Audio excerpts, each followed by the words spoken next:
Okay, so we are going to be talking today about the importance of follow-up. The reason why we want to follow up is that it is much easier for us to retain a customer than it is to go out and constantly be looking for new customers.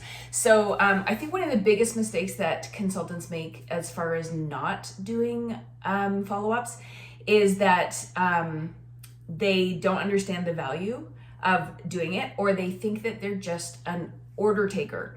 So let's talk about what that means. An order taker is somebody who receives a one-time order and that's the end of the relationship. Okay, so if you've been with Scentsy for more than a day, you probably have heard that Scentsy is in the relationship business.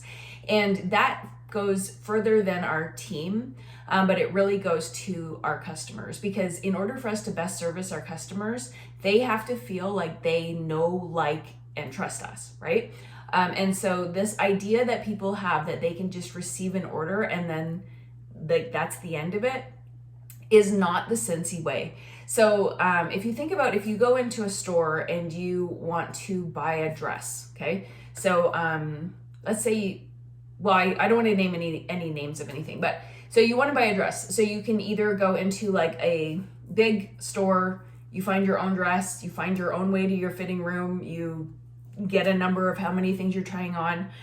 You come out of the fitting room, you hand somebody the things that you didn't like, and you might go back and look at more dresses, or you might check out with one of those dresses, but there's no personal service that has been offered between the store and you personally, right? And sometimes you kind of get what you pay for, right? Like you're typically getting a good price because you're in one of these bigger stores, but there's absolutely no personalized service to it. And while there are customers who like to shop that way, those we can see are not Scentsy customers. So when you're looking at your Scentsy business, first of all, you have to really treat it like a business. It's more like a boutique experience, where if you go in somewhere, you're gonna explain, a salesperson is gonna come over right away and they're gonna say, what can I help you with today? And you can say, I'm looking for a dress, and they are gonna ask you what's the occasion for the dress. They might ask you what your budget is. They're going to ask you what size you wear. They're going to help you to find something that is appropriate for the price and the occasion and the color, right? So this you can relate back to your Scentsy business. We are asking them, what room are you going to be putting this in? Or what is your decor style in that space? This is something I really like to focus on is when people are like, because there are a lot of options, you guys. You've seen our catalog, there's tons of options. So I like to start out by saying, what is the style in your home? And so some people have a very eclectic style and they like all kinds of different things. And some people have a farmhouse style. Some people have a really elegant style. So you want to find out from them, what is your style like? Is it very neutral? Is it colorful? Because sometimes it's easier to help them eliminate things than it is to show them everything, right? So then this person is going to take your products to the fitting room and they're going to probably put your name on the outside. And that's just personalizing it. Like, you probably, until this video, you maybe have never even thought about these things before, which is okay. That's why I'm doing the video. But you want to get that personalized service. So then you're going to be trying things on, and that customer service person is going to be there and she's going to be asking you, how's the fit? Do you need to change the size? Because as you guys know, things always fit differently. Doesn't matter what size. So you can be ranging between 3 or 4 sizes. They want to help you. Their whole job is to offer you the best customer service experience that you have, so that that boutique earns your business and that you will come back again and again, and you'll refer your friends to that boutique, right? So your customer service that you're offering is really, really, really important. So with Scentsy, we have to make sure that our customers are going to get what they pay for, right? They not only are being sold to, but they're earning the customer service that you as a consultant are offering. Because let's face it, if there's another consultant in your town, even just one, if they're offering better customer service than you, then people will go to that person. Okay, so it's not a matter of budgeting. It's not a matter of how much you market yourself. It's not a matter of, what size events you do. If you're not offering personal customer service, if you're treating customers like a big box store who is just, they can help themselves and they leave, you're missing out on the fortune being in the follow-up. Okay, I do have some notes here that I just want to make sure. So yeah, we're not that typical store where people come and they shop. And if you do events and you're not getting their information, you've missed the point of the event. It's not just to make sales, it's to build a customer base, because that is really what our business is going to be driven off of. So just to give you an example of offering really great customer service, I had a customer in 2024 and she had reached out to me and she said, hey, do you have the Cinderella carriage? And I said, actually, it's not available anymore. I don't carry the stock of that. I can ask around and see if anyone has it. I did, nobody did. I said, I am happy to let you know if it ever comes out of the vault. Well, guess what?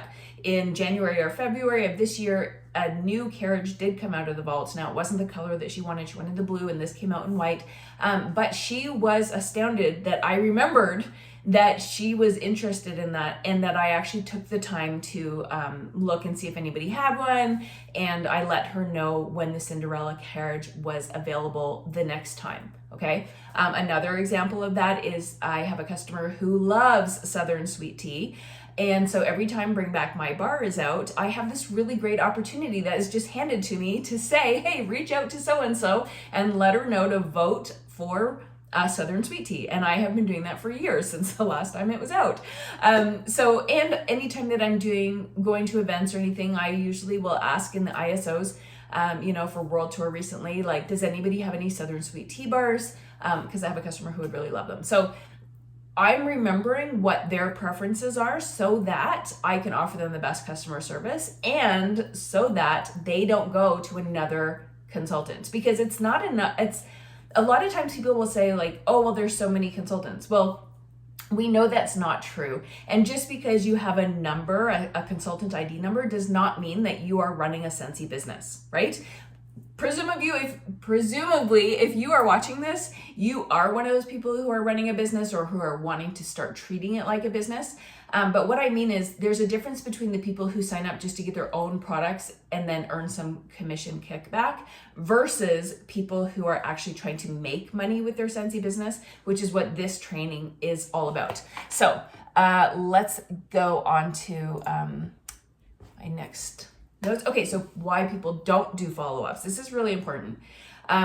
They don't understand the value of it. So hopefully in just explaining to you, you're looking at that from a new perspective. Okay. The second thing is, people are thinking that they're being pushy. That was the number one reason that I didn't do it. I was like, oh, no. I don't want to be pushy. I don't want to bug anybody. And I'm guessing that if you're watching this, you might be nodding along or smiling because you're in the same boat as I am, because I was like, oh no, if people want it, my name is on the inside of the clamshell on a label, so they'll call me if they run out. Well, you know what I know to be true? People do not call you. I know there's a leader in this group actually who she does not label anything, because she knows that her customer service is so strong that she doesn't need to label her bars, because people will not call when they run out. Okay. Like I hate that for us. I still label my bars because that's how I was trained from the beginning. But I do know that it is true that people will not call you. And you know what? It's good to put it in perspective that it's actually not their job to call you when they run out. It is our job to call them and follow up with them, or text them or whatever, and say, hey, I just wanted to follow up and see if you need anything. So I'm going to explain how to do that in just a minute.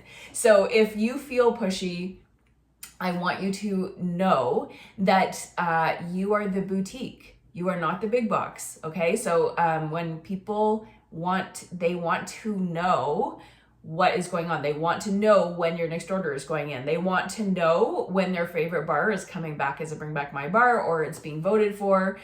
They want to be in the know, but it is your job to make sure that they know, not their job. Okay, so it's really important to put that in perspective and realize, hey, if I want to offer the very best customer service available, I have to think like the customer and not like how uncomfortable I might feel or how pushy I might feel as the consultant, because our customers don't think that we're being pushy. I've never had somebody be like, gee, Jen, you can stop bugging me now. Never. It's never once happened. And I'll explain to you how in a minute. We're going to get there on how I do my follow-ups, but I just want to really set it in your mind that you are the boutique. You have to think of yourself as being the next level of consultant. Okay. So yeah, there's other consultants out there. You want to be higher level. You want to be next level and offer next level service. Okay. The other thing is that they just don't have a system that is working for them. I have done trainings before and I have shared my follow-up system, and people got so distracted by the tools I was using that they missed the whole point. So I'm not going to tell you the tools that I use. I'm going to explain to you how to do the follow-up. But the key is to do a system that actually works for you. So just because your upline does a system, just because I do a system, you don't have to do exactly what we do. You have to find a system that actually works for you. Okay. Now I do have to admit that I was a consultant for about 6 years before I ever did my first follow-up. I know, because I was worried I was going to be seen as being pushy, and that to me for some reason was like the worst thing ever. I don't know why I thought that, but I did. So just being completely transparent with you, I've been a consultant now for, since 2011. But for the first 6 years, I did not do a single follow-up. So if you are sitting here and you're like, I've been a consultant for 10 years, I've never done a follow-up call, it's okay. Now I'm going to be teaching you so that when you know better, you can do better. Okay. And hopefully you'll now understand why we want to do that. So what changed in my mind and what really grew my business like exponentially was I went to a training that was done by Megan and Carla many years ago. And Carla actually spoke about doing follow-ups. And I was like, oh boy, I'm not doing these. And she broke it down and made it so simple that I was like, oh, okay, I can totally do that. That is no problem. That's actually easy. So basically, if you realize that you are not doing follow-ups, you're not offering good customer service. And when people are not offered good customer service, they go and they look for somebody else who will, okay? I wanted to be the best consultant that somebody had ever met. And the only way to do that is to stick out in their mind. The only way to do that is by following up, okay? So this is what you're going to do. This is the script that Carla taught at that training many, many years ago. And it says, hi blank. So I'm going to use Mary for my example. Hey, Mary, I have a Scentsy order going in on Friday at 7:00 if you need any light bulbs.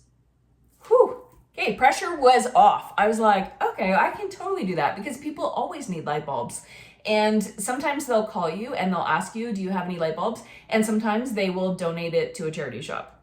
Okay, so it is really, really important that we make sure that our customers have light bulbs. So I felt like this was the easiest thing. It didn't sound pushy at all because I wasn't really asking for a sale, right? I was just letting them know I have an order going in Friday at 7:00 if you need any light bulbs.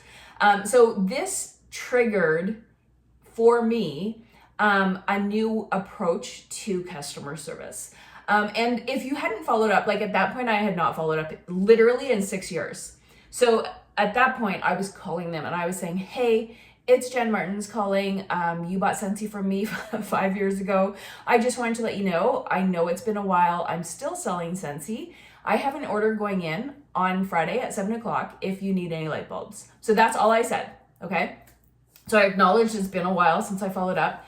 And some people said, oh, I found somebody else. And that was totally fair. Like I can't blame them for finding a new consultant. I was not offering them any customer service follow-ups whatsoever, okay? But now what happened was this triggered in my mind, like, okay, this is simple. I'm not really asking for a sale. I'm letting them know when my order is going in and I'm making it really simple. Like, so if I say, do you need light bulbs? And they don't, they're going to be like, oh no, I'm good. But if they do, then I can talk to them more. Okay. So what ended up happening at this point was tons of people were like, oh my goodness, Jen, I'm so glad you reached out. I've like needed wax for years or months or days or whatever it is. And that is when I realized that it doesn't matter if I have my label on the inside of a clamshell. People were not calling me to fulfill orders. Okay, so this was a really pivotal moment in my Scentsy career, was to realize like, okay, I was making this assumption like, okay, well, when they run out, they'll reach out. No. Our business is different, okay? So, and it's an affordable luxury. Like, you have to remember that, like, if I run out of my makeup remover, then, and I mean, my girl already follows up with me, but if I run out of my makeup remover, I'm gonna follow up with her because it's the only one I can use that does not hurt my skin. I have really sensitive skin, so I actually cannot go to a big box store and buy makeup remover. I have to buy from this brand, and she's amazing and I love her and I've supported her for many, many years. So, but you have to remember that we sell an affordable luxury. So if you're not selling them more bars, they're either gonna buy bars from somebody else, they're gonna go to a big box and use other bars, or they're gonna stop using their Scentsy warmer. And they're gonna feel frustrated because they're gonna feel like, you know, they invested in this warmer and now they aren't using it, which is kind of giving a negative connotation to Scentsy as a whole, even though that was obviously never our intention, okay? So that's all I say. I just say, hey, I have a Scentsy order going in Friday at 7 o'clock if you need any light bulbs. And you guys, I have been putting an order in on Fridays at 7 o'clock almost my entire Scentsy career, so almost like 14 years. It's what I always have done. I've always let my customers know I have an order going in Friday at 7 o'clock. I never have to wonder like, oh, well, I don't know when I'm gonna have enough orders to place the order. No, none of that. I treat my business like a business. If I did another company, I would have to order stock weekly anyways. I think about it in the same way, but not ordering stock, okay? But like, I place an order every Friday at 7 o'clock. So if somebody messages me, they're not wondering when is the order going in. They know it's going in every Friday at 7 o'clock. That is when I place an order. And usually it is over $265 Canadian, which is 200 PRV. Now my goal is to obviously do 250 PRV every week, or more.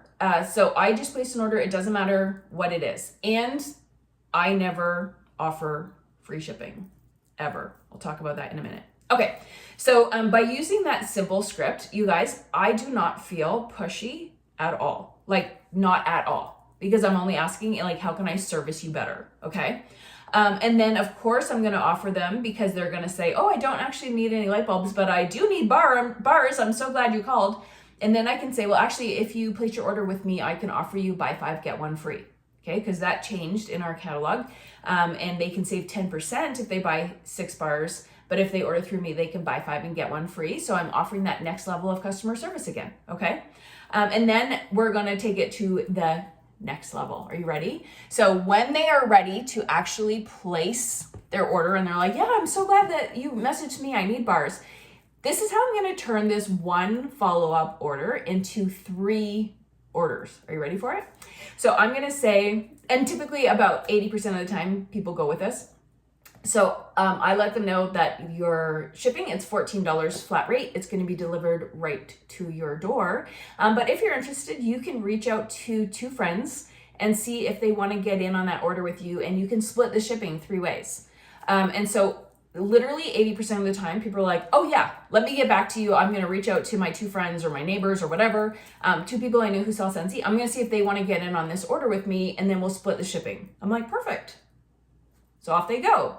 And she goes and she collects 2 orders. Okay, so here is where you can either stop and you can take your 3 orders and you can place the order with your orders.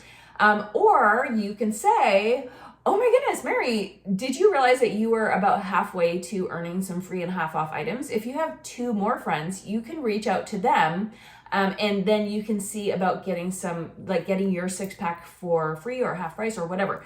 So this is a really easy way, and you're not loading them up with all of this information in advance. Okay, so you're offering them one thing at a time. So first you're gonna ask them, hey, do you want, do you need any light bulbs? They're probably going to need bars. You're going to ask them, oh, do you want to reach out to 2 friends so you can split the shipping? If they do that, you can stop there, or you can offer, oh, do you want to reach out to 2 more friends? It looks like you can probably get your 6-pack for free if they buy yada, yada, yada. Okay. So this is the simple way to turn one order into 3 orders. And to just really grow your customer base, because this person, Mary, for example, she is saying to her 2 friends, like, listen, I'm placing a Scentsy order and this gal is reliable and she places an order every Friday at 7. Do you want to get in on this order with me? We can split the shipping. Most consultants don't offer this. Okay, so you have to just think like you're trying to be the next level consultant. How are you going to do that? You're going to offer them the best customer service ever. Okay, I never offer free shipping. I always say, do you want to split the shipping with 2 friends? They will, 80% of the time, they will say, oh, yes, let me reach out to 2 people, because they don't want to pay $14 shipping, and I don't offer free shipping. I am running a business, okay? If you are doing free shipping for your customers, honestly, you're probably not making very much margin. This is just something I have always done. I never have lost a customer who's like, oh, you don't do free shipping? Like, never. I don't even remember what year they brought in or they changed it from free shipping to not free shipping. But whenever that was, I just said, oh, you know what? Effective such and such a date, we no longer are able to offer free shipping. And people are like, okay. Like, nobody has given me any grief about it whatsoever. And if you're sitting there thinking like, oh no, if I stop offering free shipping, I'm going to lose customers. That is, you've created a habit for your customers that it's your responsibility to break. If you want to treat your business like a business, you have to start charging shipping. That can look like charging 10% of their order. So if it's a $40 order, you can charge them $4. But I would be very, very clear in communicating, just so you know, it's a $14 flat rate, but I'm opting to charge you only 10% shipping instead of the $14 flat rate.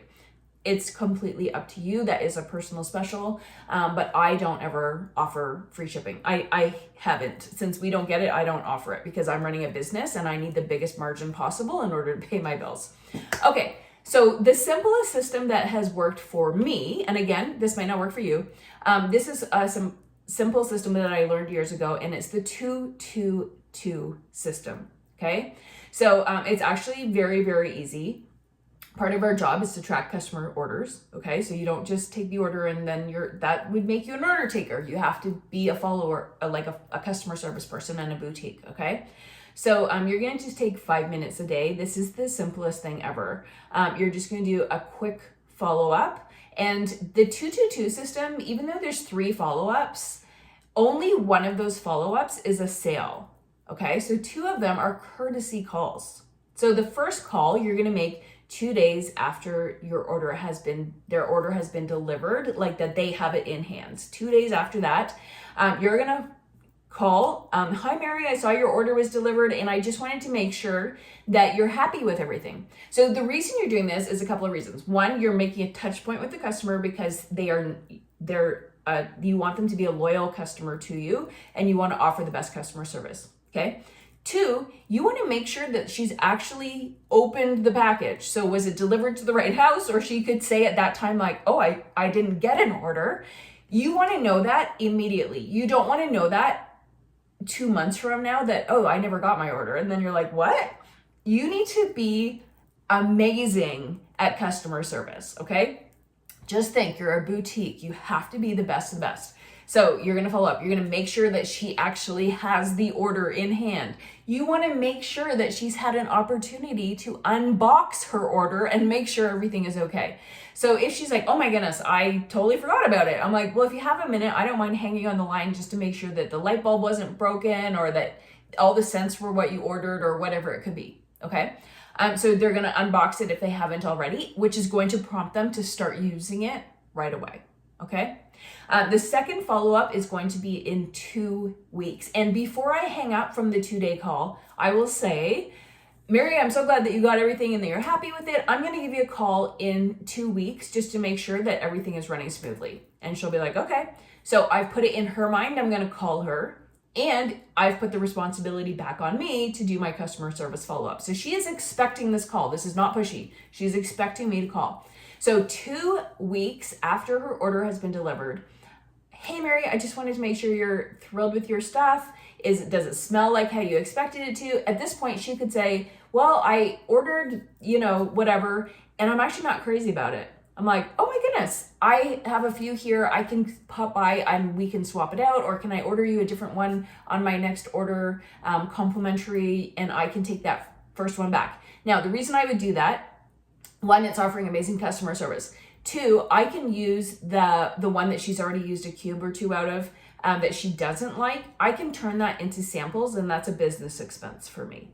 Okay, so you're offering this amazing customer service that they're probably not getting from any other consultants in your area. Okay, so this is why you're really setting yourself apart from being just a regular Scentsy consultant. No, you're the best, and this is why. Okay, this is how you're building and creating customer loyalty. Okay, and then you're gonna just, you're basically asking them, is there an opportunity for me to make this a better experience for you? If they say, oh my goodness, I love yada yada fragrance, make a note, put it in a notepad. You can put it in sticky notes, you can put it in a folder, wherever you're gonna keep all of your customer information. You're gonna make a note that she absolutely, or he absolutely loves XYZ fragrance. Because the next time that you follow up with her, you can upsell them. You can sell her on, does it come in laundry? Does it come in pods? Like, what else is this available in? So that you know. You can also have a touch point before that catalog runs out. If it's on the discontinued list, you want to get her and to add it to your Scentsy Club, her Scentsy Club. There's so many opportunities here for you. So you're following up. Again, so first call, customer service. Second call, customer service. Now, 2 months later, we're doing our third call. Now, this is a sales call, but remember, you're a salesperson and there's nothing wrong with that. That is the expectation that they have with you when you sold them on some Scentsy products, okay? So this third follow-up, at this point, if they've been using their wax correctly, and again, at the 2-week call, you could have said, like, are you remembering to change your wax? And they're like, what? Because realistically, it's not their job to remember everything that I originally said to them about how to change their wax. That's not their responsibility. That's mine. So at this point, I'm going to follow up with them, and I'm going to be, they should be out of their wax after 2 months. If they're using it correctly and they're changing their wax every day to 2 days, they should be out of wax. They should need more. Okay. And you've told them at the 2-week call, I'm going to be in touch with you in 2 months. Okay. So it's on you to do this customer service follow-up. She's expecting it, he's expecting it, because you told them you're gonna follow up with them, okay? So this, you're gonna go back and you're gonna say, hey, I'm so glad you're happy with all of your products. I just wanted to let you know, I have a Scentsy order going in on Friday if you need anything. And you can at this point say, I know last time we talked, you mentioned how much you love the XYZ fragrance. I didn't know if you realized, but it also comes in our scent circles or whatever else it comes in. Okay. And they're going to say, absolutely, I do. I'm running low. Can you get me 6 more bars? I'm going to say, absolutely. I have an order going in on Friday at 7 o'clock. Do you want to reach out to 2 friends so you can split that $14 flat rate shipping? So you can see here that this is the cycle it takes. Okay. So they placed an order, 2 weeks, 2 months, 2 days, 2 weeks, 2 months, order, 2 days, 2 weeks, 2 months, order. Okay, you're seeing how this becomes a system. It becomes so automatic that you don't, over time, you don't actually have to really you're no longer really thinking about it. It just becomes part of your business function. This is just what you do. I like to do my follow-ups on Mondays. Mondays, I just tend to be in the best mood. I'm excited for the week. I want to talk to them when I am at my highest energy. Okay, so that's when I do my follow-ups. You can text them, of course, you can call them, you can message them. If you message people on Facebook Messenger, I always recommend that you do a voice clip, okay? Because you don't want it to look scripty, where it's like a copy and paste kind of thing, because that's cringy. You want to actually have them hear your voice and hey, I know it's been 2 weeks since we last spoke, just want to follow up or whatever, okay? So this is how that cycle perpetuates, and that is how you are going to have the best year of your Scentsy business, if you have never done follow-up, this is how. I've just literally taught you the easiest way to do follow-ups and why they're so important and why you want to be that top level consultant. Of course, you can use your Scentsy Connect app for all of this. This is like a new system. I do use Scentsy Connect, but I'm an old girl and it's taking me a little while to get used to it. But tomorrow, Megan Lundgren is going to share with you how to use your Scentsy Connect. And yeah, I hope that you decide today is the day you're going to follow up. Hey, Mary, I have an order going in on Friday at 7 o'clock. Do you need any light bulbs? That's it. Super, super simple.